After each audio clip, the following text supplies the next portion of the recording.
सभी को सादर जय जिनेन्द्र। मंगलाचरण के साथ शुरुआत करते हैं हम आज का। तीन भुवन में सार तेरा विज्ञानता, शिव स्वरूप शिवकार, नमो त्रियोग संहार के। वीत राग विज्ञानता अर्थात राग द्वेष से रहित केवल ज्ञान तीन लोक में सर्वोत्तम है। यही आनंद स्वरूप है और मोक्ष प्राप्त कराने वाला है। अतः मैं पंडित दौलत राम मन वचन काय को संभाल कर केवल ज्ञान को नमस्कार करता हूँ। केवल ज्ञान को नमस्कार करने के बाद आज हम शुरू करेंगे तीसरी ढाल। जय जिनेन्द्र दीदी। जय जिनेन्द्र। तीसरी ढाल चतुर्गति के दुखों से छूटने के उपाय। पहले हम कैसे दुख पाते हैं ये पढ़े, अब इससे कैसे छूटे, क्योंकि वो सबसे ज्यादा जरूरी है। दुख तो हमने पा लिया बहुत समय से, अब उससे छुटकारा कैसे मिले, इसके लिए है तीसरी ढाल। आत्मा का हित क्या है? सुख है। वह सुख निराकुलता में है और वह निराकुलता मोक्ष में है। क्योंकि आकुलता जब भी होगी कोई भी चीज में हमें आनंद नहीं आ सकता। निराकुलता रहने से ही हम आनंदित रह सकते हैं, और वह कहाँ है? संपूर्ण रूप से निराकुलता मोक्ष में है। इसलिए तृतीय ढाल में मोक्ष मार्ग का सांगोपांग विवेचन किया गया है। मोक्ष प्राप्ति का उपाय रत्नत्रय है और वह निश्चय एवं व्यवहार के भेद से दो प्रकार का है। व्यवहार रत्नत्रय और निश्चय रत्नत्रय का कारण है। व्यवहार रत्नत्रय निश्चय रत्नत्रय का कारण है। मोक्ष मार्ग में प्रवर्तन कराने वाले सम्यक्त के विषयभूत सातों तत्वों का कथन। अजीव तत्व के अंतर्गत 60 द्रव्यों के लक्षण, 8 अंग, 8 मद और 6 अनायतनों के लक्षण तथा सम्यक्त उत्पत्ति के कारण जिनेन्द्र देव परिग्रह बिन गुरु और दयायुक्त धर्म आदि को कहकर उसका प्रयोजन समझाया गया है कि बिना जाने दोषों का त्याग और गुणों का ग्रहण कैसे हो सकता है। कुछ दोष तो ऐसे होते हैं कि हमें पता ही नहीं चलता, आभास ही नहीं होता कि हमने कुछ दोष किए हैं, और कुछ गुण ऐसे होते हैं जिन्हें धारण करने में हमें कुछ भी परिश्रम नहीं करना पड़ता है, बस अज्ञानता रहती है, उस बस हम उसे धारण नहीं करते तो उसे कर सकते हैं। अंत में मनुष्य पर्याय को सफल बनाने हेतु सम्यक्त धारण करने की विशेष प्रेरणा हमें तीसरी ढाल में मिल रही है। सच्चा सुख और द्विविध मोक्ष मार्ग, इसके संबंधित है ये पहला सुख मोक्ष। आत्मा का हित। आत्म को हित है सुख सो सुख, आकुलता सही आकुलिता शिव माहिनता ते महिला क्यों चाहिए। सम्यक दर्शन ज्ञान चरण शिव मकसद विध विचारो, जो सत्यारथ रूप सुनिश्चय कारण सो व्यवहारो। आत्मा का हित या भलाई, हित मतलब क्या होता है? भलाई। आत्मा का हित या भलाई सुख पाने में है और वह सुख आकुलता या दुख से रहित है। दुख का न होना सुख कहलाता है और आकुलता का न होना दुख का नहीं होना माना जाता है। तो आकुलता मोक्ष में बिल्कुल नहीं है, इसलिए मोक्ष के मार्ग को अंगीकार हमें करना चाहिए। सम्यक दर्शन, सम्यक ज्ञान और सम्यक चारित्र एकता रूप, ये हम क्या तत्वार सूत्र में पढ़े थे? सम्यक दर्शन ज्ञान चारित्राणि मोक्ष मार्ग है, पहला नंबर सूत्र। तो यहाँ क्या बताया है? सम्यक दर्शन, सम्यक ज्ञान, सम्यक चारित्र एकता रूप मोक्ष मार्ग के स्वरूप का दो तरह से हमें विचार करना चाहिए।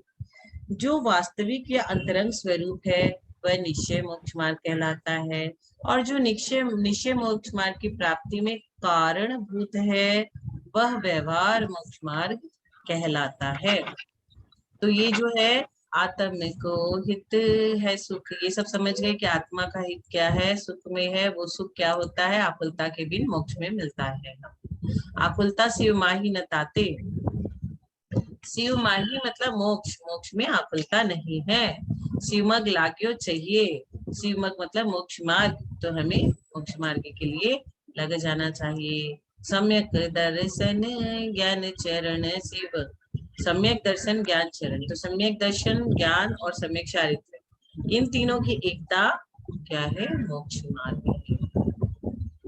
सम्यक दर्शन ज्ञान चरण, सम्यक दर्शन सम्यक ज्ञान सम्यक चारित्र, इन तीनों की एकता शिवमग मतलब मोक्ष का मार्ग। सो द्विविध विचारो जो सत्यारथ रूप सो निश्चय, सत्यारथ रूप मतलब जो वास्तविक स्वरूप है वह निश्चय, निश्चय मोक्ष मार्ग है। कारण सो व्यवहारो, और उसका कारण निश्चय मोक्ष मार्ग का कारण जो है वो व्यवहार मोक्ष मार्ग है। तो ये पहला अच्छे से समझ में आ। अब दूसरा निश्चय रत्नत्रय का स्वरूप क्या होता है? तो पर द्रव्यंते भिन्न आप में रुचि सम्यक भला है, आप रूप को जान पनो सो सम्यक ज्ञान कला है, आप रूप में लीन रहे फिर सम्यक चारित्र सोही, अब व्यवहार मोक्ष मग सुनिए हेतु नियत को होई। इसका क्या मतलब है? निश्चय रत्नत्रय का स्वरूप क्या है? आचार्य लिख रहे हैं कि दूसरे द्रव्यों से अपनी आत्मा को भिन्न जानकर, आत्मा को हमेशा भिन्न जानना है, अलग मानना है, और आत्मा को मिक्स शरीर के साथ कभी नहीं करना है। तो दूसरे द्रव्य से अपनी आत्मा को भिन्न जानकर अपनी आत्मा का श्रद्धान करना निश्चय सम्यक दर्शन है। सम्यक दर्शन किसको कहा है? इसमें जो आत्मा से भिन्न, सब जितने भी द्रव्य हैं उनसे भिन्न आत्मा को जानना, अपने आत्मा के स्वरूप को जानना सम्यक ज्ञान है, और अपनी आत्मा के स्वरूप में एक चित होकर लीन रहना सम्यक चारित्र है। चारित्र बहुत मुश्किल से मिलता है। सम्यक दर्शन सम्यक ज्ञान हो भी जाए तो सम्यक चारित्र का होना बहुत मुश्किल होता है, बहुत कठिन है सम्यक चरित्र पे चलना। अब व्यवहार मोक्ष मार्ग का वर्णन करते हैं, सो उससे सुनिए, क्योंकि वह निश्चय मोक्ष मार्ग के होने में सहायक कारण है। तो अब हम फिर से देखेंगे कि क्या समझ में आया क्या नहीं। पर द्रव्यंते भिन्न आप में, पर द्रव्यंते मतलब पर वस्तुओं से भिन्न हमें समझना है। रुचि सम्यक तो भला है, सम्यक्त्व मतलब सम्यक दर्शन, आप रूप को जान पनो, आत्मा के स्वरूप को जानना, आप रूप को जान पनो, सो सम्यक ज्ञान कला है। वही कला है सम्यक ज्ञान, मतलब निश्चय, निश्चय सम्यक ज्ञान, कला मतलब गुण प्रकाश। आप रूप में लीन रहे थिर, आप रूप में मतलब आत्मा में, आत्मा में जो लीन रहेगा, फिर मतलब स्थिरता पूर्वक इधर उधर नहीं देखना, आत्मा के बारे में सोचना, आंखें बंद करके चिंतन मनन करना। कल हमने पहला दूसरा चैप्टर परसों कल 2 दिन में पूरा कर लिया। क्या लिखा था वहां पे? कौन सा पहला सूत्र था? क्या आचार्य कह रहे हैं? हमें नरक गए, नरक से कहाँ गए, हम सारे पर सब पंच परावर्तन किए, चारों गतियों में घूमे, ऐसे आंख बंद करके हम अपनी आत्मा में स्थिर होकर के चिंतन कर रहे हैं। ये कहलाता है कि आत्मा को आत्मा में लीन रह के सोचना। तो आप रूप में लीन रहे थे, स्थिर होके अपनी आत्मा में लीन रहकर सम्यक चारित्र सोई, वही सम्यक चारित्र है। अव्यवहार मोक्ष मग सुनिए हेतु नियत को होई। मोक्ष मग मतलब मोक्ष मार्ग, सुनिए मतलब सुनो जो व्यवहार, मोक्ष मार्ग, नियत मतलब निश्चय, कारण मतलब होई, होई मतलब होता है, हेतु माने कारण। तो अब ये पूरा समझ गए हम, हमें क्या करना है? हम जो ज्ञान अर्जन कर रहे हैं उस ज्ञान को हमें चिंतन करके सम्यक चारित्र में कन्वर्ट करना है। धीरे धीरे हम सभी को सोचना है कि हमें प्रतिमा लेनी है, सम्यक हमें संयमी बनना है, व्रती बनना है, 5वें गुणस्थान में जाना है। हम क्यों सोचे हम पहले में है, दूसरे में है, तीसरे में है, चौथे में है? हम तो सीधे 5वें में जाएंगे और प्रतिमा धारण करेंगे। आज नहीं तो कल, कल नहीं तो परसों, कल तो लेंगे ही। और उसको धारण करने के लिए, सम्यक चारित्र को धारण करने के लिए पहले से ही धीरे धीरे टेस्ट करेंगे कि क्या हम ऐसे रह सकते हैं। एक दिन रह के देखेंगे माता जी कैसे रहती है, मुनि महाराज कैसे रहते हैं, कैसे बिना खाए बिना पानी पिए पूरे दिन रहते हैं। वैसे हमें रह रह के अभ्यास करना है। जिस चीज को पाने के लिए हम मेहनत करते हैं वो हमें जरूर मिलती है। और व्यवहार रत्नत्रय का स्वरूप क्या है? जीव अजीव तत्व आश्रव बंधरु संवर जानो, निर्जर मोक्ष कहे जिन तिनको, ज्यों का त्यों सरदानो, है सोई समकित व्यवहारी, अब इन रूप बखानो, तिनको सुन सामान्य विशेष है, दृढ़ प्रतीति ओत आनो। जीव अजीव आश्रव बंध संवर निर्जरा और मोक्ष, इन 7 तत्वों का स्वरूप जैसा श्री जिनेन्द्र भगवान ने कहा है, हमें वैसा ही मानना और उस पे श्रद्धान करना, वही व्यवहार से सम्यक दर्शन है। हमें अपनी कुछ भी बुद्धि उसमें डेवलप करके उसका इंटरप्रिटेशन चेंज नहीं करना है।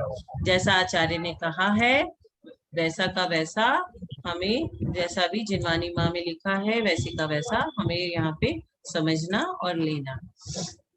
7 तत्वों का सामान्य और विशेष स्वरूप आगे कह रहे हैं, उसे सुनकर समझकर दृढ़ता से हृदय में हमें धारण कर लेना चाहिए। जीव अजीव तत्व अरु आश्रव बंधरु संवर जानो। कभी भी मुझे ये पूछा जाता था ना कितने प्रकार के होते हैं, तो यही लाइन मैं बोलती थी, यही लाइन मुझे याद है, 12 साल की थी तब से याद है ये वाला श्लोक। तो मैं यही बोलती थी, जीव अजीव तत्व अरु आश्रव, अरु मतलब और होता है, तत्व मतलब ये सारे तत्व है, तो इसमें से निकाल लेती थी जीव अजीव आश्रव बंध संवर निर्जरा। तो ये पहली लाइन में तत्व ये सारे हैं, और अरु मतलब और, निर्जरा मोक्ष ये सारे आ गए।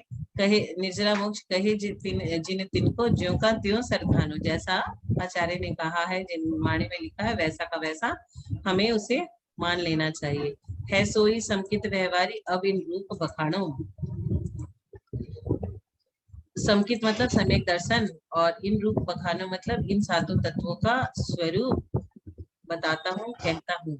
तिनको सुन सामान्य विशेष से दृढ़ प्रतीति आनो। उन 7 तत्वों को मतलब तिनको, सामान्य मतलब सामान्य रूप से, विशेष रूप से, विशेषे मतलब विशेष रूप से, सुन मतलब सुनकर, उर मतलब मन में, दृढ़ मतलब अटल, प्रतीति मतलब विश्वास करना। तो हमें इनका दृढ़ रूप से श्रद्धान करना है, जैसा लिखा है जिनवाणी में वैसे ही। इसका बहुत बढ़िया एग्जाम्पल तत्वार सूत्र में जब हमारी क्लास हो रही थी तभी भी हमने पढ़ा था, एक नाव है, नाव के नाविक है ना, सभी ने पढ़ा था, समझा था बहुत बढ़िया से, कैसे बंध होता है, कैसे समर होता है, कैसे निर्जरा होती है, कैसे मोक्ष होता है। बहुत अच्छा सा नाविक का उदाहरण से हमने समझ लिया था। अब आगे ये एक और ले लेती हूँ। जीव के भेद बहिरात्म और उत्तम अंतरात्मा का स्वरूप। बहिरातम अंतर्यातम परमात्म तो जीव त्रिधा है, देह जीव को एक गिने वही, बहिरातम तत्व सुखमधा है, उत्तम मध्यम जगन त्रिविध के, अंतर्यात्म ज्ञानी, द्विविध संग बिन शुद्ध उपयोगी, मुनि उत्तम निज ध्यानी। इसका क्या अर्थ है कि जीव या आत्म तत्व का विचार करते हैं। जीव 3 प्रकार के होते हैं, कौन कौन से? बहिरात्म, अंतरात्म और परमात्मा। बहिरात्मा, अंतरात्मा और परमात्मा। जो शरीर और आत्मा को एक ही मानते हैं वे तत्वों को नहीं जानते। तत्वों को जानने वाले अज्ञानी बहिरात्मा या मिथ्या दृष्टि जीव। जो बोलता है शरीर और आत्मा एक ही है, अलग नहीं है, वह अज्ञानी है, मिथ्या दृष्टि है। जो आत्मा के स्वरूप को जानते हैं वे आत्मज्ञानी, अंतरात्मा या सम्यक दृष्टि जीव है। सम्यक दृष्टि जीव कौन है? जो आत्मा के स्वरूप को जानता है। अंतरात्मा भी 3 प्रकार के होते हैं, उत्तम, मध्यम और जघन्य। जो समस्त अंतरंग और बहिरंग परिग्रह से रहित सुप्तोपयोगी आत्म ध्यानी मनिराज है, वे उत्तम अंतरात्मा है। बहिरात्म, अंतर आत्म, परमात्म जीव त्रिधा है। समझ में आ गया कि बहिरात्मा, अंतरात्मा और परमात्मा इस प्रकार जीव त्रिधा मतलब 3 प्रकार के होते हैं। देह जीव को एक गिने, बहिरात्म तत्व मुदाय। देह जीव को मतलब देह मने शरीर, और जीव मतलब आत्मा, इन दोनों को जो एक मानता है वह क्या है? वह बहिरात्मा है। और वह बहिरात्मा को क्या बोला? मिथ्या दृष्टि, पहला गुणस्थान। उसके बाद क्या है? उत्तम मध्यम जगन त्रिविध के अंतरात्म ज्ञानी। आत्मज्ञानी मतलब आत्मा को पर वस्तु से जुदा करने वाला। अंतरात्मा मतलब अंतरात्मा कहलाता है। उत्तम, मध्यम और जघन्य के भेद से त्रिविध मतलब तीन प्रकार का। द्विविध अंतरंग और बहिरंग। संग बिन मतलब परिग्रह रहित। शुद्ध उपयोगी मतलब शुद्धोपयोगी। निज ध्यानी आत्मा, आत्म ध्यानी मुनि, दिगंबर मुनि। उत्तम मतलब उत्तम अंतरात्मा। तो अब हमने सब बढ़िया से समझ लिया कि तीन तरह के बहिरात्म, अंतरात्म और परमात्मा, तीन प्रकार के जीव होते हैं। और जो बहिरात्मा को ही मानते हैं वो मिथ्या दृष्टि होते हैं। अंतरात्मा जो आत्मा के स्वरूप को जान जाते हैं वो सम्यक दृष्टि जीव है। अंतरात्मा भी तीन प्रकार की, उत्तम, मध्यम और जघन्य, और समस्त अंतरंग और बहिरंग परिग्रह से रहित। वो तो हम लोग हो ही नहीं सकते हैं, श्रावक कभी नहीं हो सकता। जो समस्त अंतरंग और बहिरंग परिग्रह से रहित शुद्ध उपयोगी आत्मज्ञानी मुनिराज है, वे उत्तम अंतरात्मा वाले हैं। इस तरह से 4 तक कर लिया हमने चैप्टर 3 का। 5 से आगे 4 सब लोग करेंगे। विजया आंटी शुरू करेंगे, फिर गंगवाल अंकल, फिर कुमकुम दीदी, फिर ऋचा दीदी, फिर हीरा दीदी। जय जिनेन्द्र। चौथी कारिका में जो अभी सोनू दीदी ने पढ़ी उसमें हमने देखा कि उत्तम अंतरात्मा का स्वरूप क्या है। अब इस 5 नंबर की कारिका में बता रहे कि मध्यम और जघन्य अंतरात्मा और सकल परमात्मा, इनका स्वरूप क्या है। मध्यम अंतर आत्मा है जे, देशव्रती अनगारी, जघन कहे अविरत समदृष्टि, तीनों शिव मगचारी, सकल निकल परमात्मा द्वय विध, तीन मेघा तीनी बारी, श्री अरिहंत सकल परमात्मा, लोकालोक निहारी। इसका अर्थ देख रहे हैं। देश व्रत को धारण करने वाले पंचम गुणस्थानवर्ती श्रावक, श्राविका, क्षुल्लक, ऐलक, उपचार से महाव्रतों को धारण करने वाली आरिकाएं भी, यानी इसमें कौन कौन लिया, 5वां गुणस्थान, जिसमें श्रावक, श्राविका, क्षुल्लक, ऐलक तो है ही, लेकिन आरिकाओं को भी सम्मिलित किया क्योंकि ये उपचार से महाव्रती कही जाती है, लेकिन उनका गुणस्थान तो 5वां ही होता है। तथा शुभ उपयोग में स्थित 6ठे गुणस्थान वाले महाव्रती मुनिराज भी मध्यम अंतरात्मा कहे गए हैं। यानी जो 6ठे गुणस्थानवर्ती तो है लेकिन शुभ उपयोग में है, उन्हें भी यहाँ मध्यम अंतरात्मा की कोटि में ही रखा है। जो इंद्रिय के विषयों से विरक्त नहीं है तथा त्रस स्थावर जीवों की हिंसा से भी विरक्त नहीं है, पर जिनकी जिनेन्द्र देव में यथार्थ श्रद्धा है, ऐसे अविरत सम्यक दृष्टि यानी चौथा गुणस्थान जघन्य अंतरात्मा, इसमें इस कोटि में उनको रखा है। उत्तम, मध्यम और जघन्य ये तीनों प्रकार के अंतरात्मा मात्र मोक्ष मार्ग पर चलने वाले हैं। अब यहाँ परमात्मा के भी भेद बता रहे हैं। परमात्मा 2 प्रकार के, एक सकल परमात्मा और दूसरे निकल परमात्मा। श्री अरिहंत भगवान शरीर सहित है, इसलिए उन्हें सकल परमात्मा कहा है। कल यानी शरीर। उन्होंने चारों घातिया कर्मों का विनाश किया है और वे लोक तथा अलोक के दृष्टा अर्थात केवल ज्ञानी होते हैं। इसका विशेष अर्थ बता रहे, श्रावक के व्रतों का धारी सम्यक दृष्टि पंचम गुणस्थानवर्ती जीव को देशव्रती और परिग्रह से रहित 6ठे गुणस्थानवर्ती जीव को अणगारी कहते हैं। 14 परिग्रह कौन से, 24 परिग्रह आते तो 14 अंतरंग परिग्रह और 10 बाह्य परिग्रह। चतुर्थ गुणस्थानवर्ती अविरत सम्यक दृष्टि का शरीर के प्रति अहम भाव तो नष्ट हो जाता है किंतु ममत्व बना ही रहता है, यही उसके जघन्यता में कारण है। जो आत्माएं कर्म मल से रहित तथा परम पद में स्थित है उन्हें परमात्मा कहते हैं। इस प्रकार यहाँ मध्यम जघन्य अंतरात्मा, 2 प्रकार के अंतरात्मा और सकल परमात्मा, इनका स्वरूप बता दिया। अब आगे 6ठी कारिका में बता रहे हैं निकल परमात्मा का स्वरूप और उसके ध्यान का उपदेश दिया है। ज्ञान शरीरी त्रिविधि कर्म मल वर्जित सिद्ध महंता ते ते है निकल अमल परमात्मा भोगे शर्म अनंता बहिरात्मता ये जानित जी अंतरात्मा हुए परमात्मा को ध्यान निरंतर जो नित्य आनंद मुझे।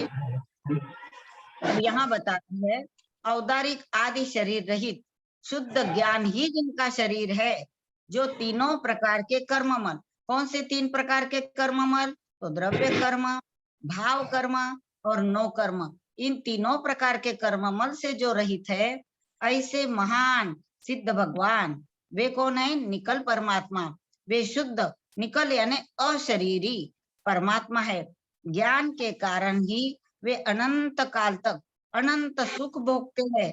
अतः अपनी आत्मा के चरम यानी पूर्ण विकास के लिए बहिरात्मपना यानी मिथ्या दृष्टिपना त्यागने योग्य समझकर उसे त्यागो और अंतरात्मा कर सदा दोनों प्रकार के परमात्माओं का ध्यान लगाओ, जिससे क्या होगा? हमें सच्चे आनंद की, चिर शांति की अर्थात मोक्ष की भी प्राप्ति हो सकती है।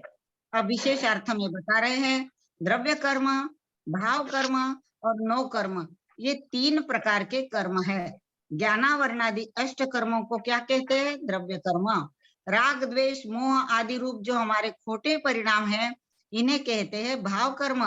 और औदारिक आदि जो तीन शरीर और 6 पर्याप्तियां, इनके योग्य जो पुद्गल परमाणु है, उनका ग्रहण नो कर्म कहलाता है। हमने पर्याप्ति की परिभाषा वगैरह करनाने की क्लास में देखी है। जैसे ज्ञान जीव की निजी वस्तु है, वैसे ही सच्चा सुख भी जीव का स्वभाव सिद्ध वैभव है। यह हमारे आत्मा का वैभव है। शरीर में एकत्व बुद्धि का त्याग, भेद विज्ञान की प्रकटता एवं तत्व में तल्लीनता ही इस सुख की प्राप्ति का उपाय है। अब अंतिम कारिका में पढ़ रही हूँ। अजीव, उद्गल, धर्म और अधर्म द्रव्य। अभी अपन ने जीव द्रव्य का देख लिया। अब इस कारिका में बता रहे अजीव, उद्गल, धर्म और अधर्म, ये चारों के बारे में यहाँ इनके लक्षण बता रहे हैं। चेतनता बिना सो अजीव है, पंच भेदता के है, उद्गल पंचवर्ण रस गंध दो, फरसव सूजा के है, जिय पूद्गल को चलन सहाय, धर्म द्रव्य अनरूपी तिष्ठत होय अधर्म सहाय, जिन बिना मूर्ति निरूपी। अजीव, अजीव किसे कहते हैं? अजीव वह है जिसमें चेतना या आत्मा नहीं है। और अजीव के यहाँ 5 भेद बता रहे, उद्गल, धर्म, अधर्म, आकाश और काल। जिसमें रूप, रस, गंध और स्पर्श हो उसे पुद्गल कहते हैं।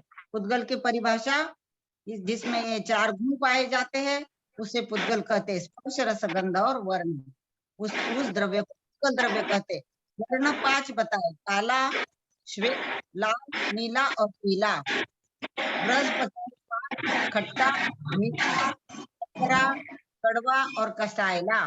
गंध 2 बताए हैं, सुगंध और दुर्गंध। और स्पर्श 8 बताए है, गर्म, ठंडा, हल्का, भारी, कोमल, कठोर और रूखा और चिकना। इस प्रकार यहाँ पुद्गल का वर्णन हुआ। अब धर्म द्रव्य का वर्णन कर रहे हैं। धर्म द्रव्य अमूर्तिक है। अमूर्तिक किसे कहते हैं? जिसमें ये 4 गुण नहीं होते, स्पर्श आदि 4 गुण जिसमें नहीं पाए जाते, उसे अमूर्तिक कहते हैं। वह स्वयं चलते हुए जीव और पुद्गल को चलने में सहायक होता है। यहाँ हमें ध्यान ये रखना है कि चलते हुए जीव और पुद्गल को वह चलने में सहायक होता है। वह सहायक निमित्त है, प्रेरक निमित्त नहीं है। अधर्म द्रव्य को श्री जिनेन्द्र भगवान ने अमूर्तिक कहा है और वह जीव तथा पुद्गल को ठहरने में सहायक होता है। यहाँ धर्म, अधर्म, पुद्गल, इनके उपकार भी यहाँ समझ लेना चाहिए, जो चलने में सहकारी, चलने रोकने में सहकारी, ये सब हमारे ऊपर इन द्रव्यों के उपकार है। अब विशेषार्थ, लोकांत के आगे धर्म द्रव्य रूपी पटरी नहीं है, अतः सिद्ध जीव आगे नहीं जा सकते। धर्म और अधर्म द्रव्य स्वयं चलते हुए, स्वयं ठहरते हुए जीव पुद्गल को चलने में एवं ठहरने में सहयोगी होते हैं। अब हम अगली कारिका देख रहे हैं, इसमें बता रहे आकाश, काल और आश्रव, इनका स्वरूप क्या है और इनके भेद क्या क्या है। सकल द्रव्य को वास जास में, सो आकाश पिछानो नियत वर्तना, निश दिन सो व्यवहार काल परिमानो, यो अजीव अब आश्रव सुनिए, मन वच काय त्रियोगा, मिथ्या अविरति अरुकषाय पर माद सहित उपयोगा। अब यहाँ बता रहे अजीव का जो चौथा भेद है, जीव द्रव्य जो बताए थे, तीन का धर्म, अधर्म और पुद्गल का वर्णन हमने देख लिया। अब चौथा जो आकाश द्रव्य है वह भी अजीव है और उसका वर्णन यहाँ बता रहे हैं, जिसमें 6 द्रव्यों का निवास है, उसे कहते आकाश। लेकिन यहाँ आकाश के 2 भेद बताए। आकाश 2 प्रकार का, एक तो लोकाकाश, जितने स्थान में जीव पुद्गल आदि 6 द्रव्य रहते हैं उसे कहते हैं लोकाकाश। अलोकाकाश, जिस स्थान में केवल आकाश ही आकाश है, अन्य कोई भी द्रव्य नहीं, उसे कहते अलोकाकाश। अजीव का 5वां भेद है काल द्रव्य अर्थात समय। सभी द्रव्यों के परिणमन यानी परिवर्तन में जो सहायक होता है उसे काल द्रव्य कहते हैं। यह भी क्या है, 2 प्रकार का है। एक निश्चय काल जो स्वयं परिवर्तनशील है, तथा अन्य सब द्रव्यों के परिवर्तन में कुम्हार के चाक के समान सहायक होता है। अंतरंग कारण यह है। अपन ने तत्वार्थ सूत्र जी में काल द्रव्य का एक सूत्र देखा था, वर्तना परिणाम क्रिया परत्वा परत्वेच कालस्य। तो यह वर्तना जो है वो निश्चय काल है, व्यवहार काल, रात्रि, दिवस, घड़ी, घंटा, प्रहर, मिनट आदि। अब आश्रव तत्व का वर्णन करते हैं, जो कर्मों के आगमन में सहायक है। मन वचन काय की चंचलता तथा मिथ्यात्व, अविरति, प्रमाद और कषाय के कारण आत्मा में जो हलचल यानी प्रवृत्ति, व्यापार, उससे कर्मों का योग यानी आगमन होता है, इसे आश्रव तत्व कहते हैं। कर्मों का आश्रव उसी प्रकार होता है जिस प्रकार नाव में छिद्र हो जाने पर पानी भरने लगता है। इसके 57 भेद बताए हैं। 5 प्रकार का मिथ्यात्व, विपरीत, एकांत, विनय, संशय और अज्ञान। 12 प्रकार की अविरति यानी पापों में प्रवृत्ति। 25 प्रकार की कषाय जो आत्मा का दुख दे या पराधीन करे उसे कषाय कहते। प्रमाद, अच्छे कार्यों में, आत्मा के कल्याण जिस कार्यों से होते उन कार्यों में उत्साह पूर्वक प्रवृत्ति नहीं करना। जिस प्रकार किसी बर्तन में पानी भरकर उसमें भस्म, राख डाल दी जाए तो वह समा जाती है, फिर उसमें शर्करा डाल दी जाए तो वह भी समा जाती है, फिर उसमें सुइया डाली जाए तो वे भी समा जाती है, उसी प्रकार आकाश में भी अवगाहन शक्ति है, इसलिए उसमें सर्व द्रव्य एक साथ रह सकते हैं। अपनी अपनी पर्याय रूप से स्वयं परिणमित होते हुए जीवादिक द्रव्यों के परिणमन में जो निमित्त हो उसे काल द्रव्य कहते हैं। काल द्रव्य असंख्यात है। काल द्रव्य संख्या में असंख्यात है और प्रदेशों की अपेक्षा एक प्रदेशी है, इसीलिए कालानु कहते हैं उसे। इस प्रकार अजीव तत्व का वर्णन हुआ। अब आश्रव तत्व का वर्णन किया जाता है। मन, वचन, काय, मिथ्यात्व, अविरति, प्रमाद और कषाय सहित जो आत्मा की प्रवृत्ति है उसे आश्रव कहते हैं। जो आत्मा को कसता है अर्थात दुख देता है, पराधीन करता है अथवा उसके चारित्र आदि गुणों का घात करता है उसे कषाय कहते हैं। पाप रूप प्रवृत्ति को अविरति और असावधानी पूर्वक प्रवृत्ति करना या धार्मिक कार्यों में, आत्म कल्याण के कार्यों में अनुत्साह का रखना यह प्रमाद है। इस प्रकार हमने 8 कारिका पूर्ण की है। आगे भाई साहब पढ़ेंगे। सभी को जय जिनेन्द्र। प्रणाम नेमीचंद जी भाई साहब। सोनू दीदी जय जिनेन्द्र। सभी को जय जिनेन्द्र। अभी तक हमने तीसरी ढाल में जीव और अजीव तत्व के मतलब हमें 7 तत्वों पे श्रद्धान करना, ये सम्यक दर्शन है, व्यवहार सम्यक दर्शन।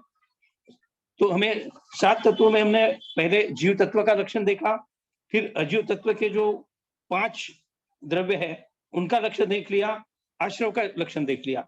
अब अगले कारिका में ये बता रहे हैं कि हमको आश्रव का त्याग करना चाहिए, और उसमें आगे हमको बंध संवर निर्जरा का लक्षण भी बता रहे हैं। ये ही आत्म को दुख कारण ताते, इनको तजिए जीव प्रदेश बंधे, विविधि विधि सो बंधन कबहु न सजिए, शम दम तेजो कर्मन आवे, सो संवर आदरिए, तप बल ते विधि जरन निर्जरा, ताहि सदा आचरिए।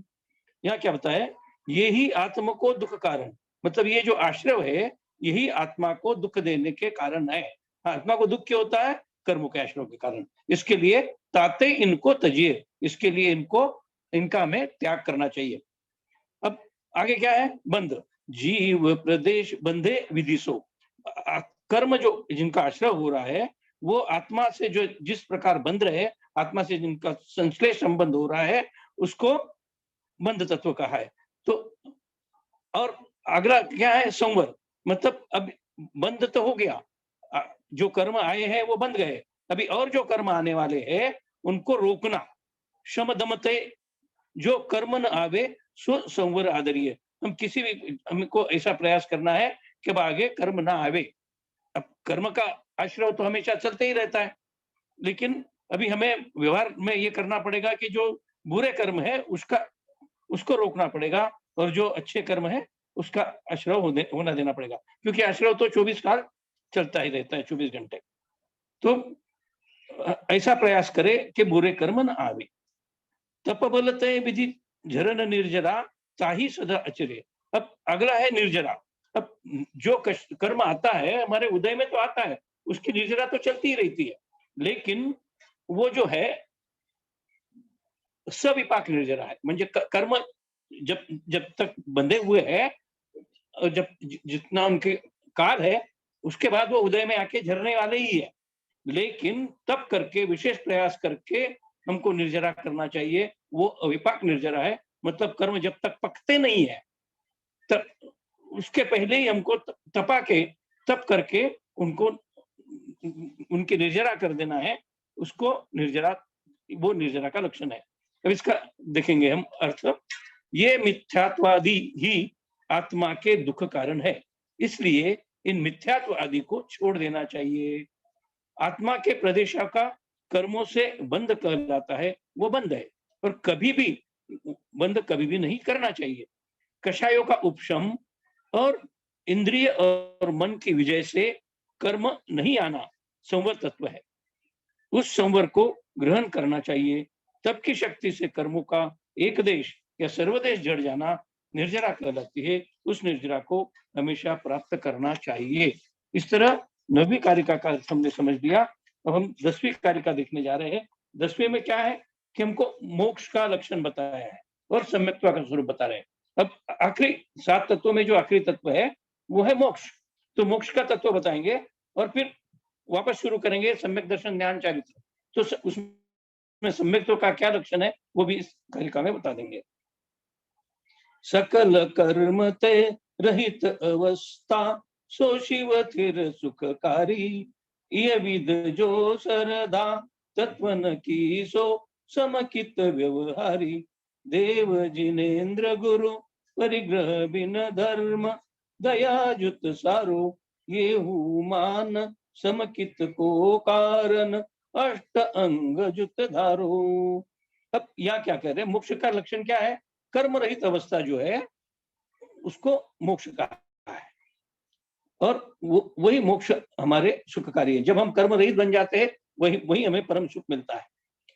इस प्रकार जो हम 7 तत्व की जो इस विधि जो सरदा तत्व की सो समकित व्यवहारी, इस प्रकार ये 7 तत्व जो कहे हैं उन तत्वों पर श्रद्धान करना, यही व्यवहारी समकित मतलब व्यवहार सम्यक दर्शन है। आगे और क्या बता रहे हैं? देव जिनेन्द्र गुरु परिग्रह बिन धर्म दया युत जानो। मतलब सच्चे देव, सच्चे जो है वो जिनेन्द्र भगवान है, जो परिग्रह बिन है, जो परिग्रह के सिवा है वो गुरु है। ऐसे जो जिनमें बताया है वो सत्य धर्म पर हमको विश्वास करना चाहिए। यही सम्यक्त्व है, यही मान समकित को कारण। ये मतलब सच्चे देव गुरु और शास्त्र पर श्रद्धा करना, यही सम्यक दर्शन है। और ये सम्यक दर्शन 8 अंगों के साथ में पालन करना चाहिए। ये 8 अंग का वर्णन आगे आएगा, अभी हम पढ़ेंगे इसको। 8 कर्म से रहित स्थिर अटल और अनंत सुखदायक पर्याय मोक्ष कहलाता है। मतलब कर्म रहित अवस्था मोक्ष है। इस प्रकार जो सातों तत्व का अटल श्रद्धा है वो व्यवहार सम्यक दर्शन है। वीतरागी, सर्वज्ञ, हितोपदेशी, सच्चे देव के उन्होंने 3 लक्षण बताए।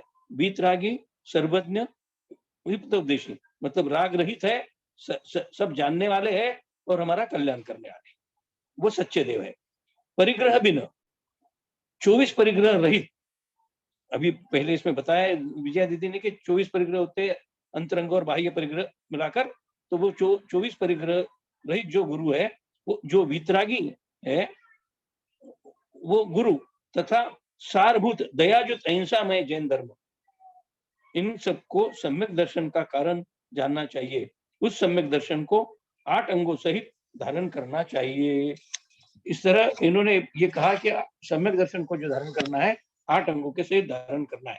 अब सम्यक्त्व के 25 दोष और गुण, तो अब इन्होंने 8 अंग सहित तो कहा, अब सम्यक दर्शन के दोष और गुण अब यहाँ इस कारिका में बता रहे हैं। वसुमदटारी निवारी त्रिशटता, शट अनायतन त्यागो, शंकादिक वसु दोष बिना, संवेगादिक चित्त पागो, अष्ट अंग अरु दोष 25 तीन संक्षेपे कहिए, बिन जाने ते दोष गुणन को कैसे तजिए गही। अब यहाँ सम्यक्त्व के दोष कौन कौन से?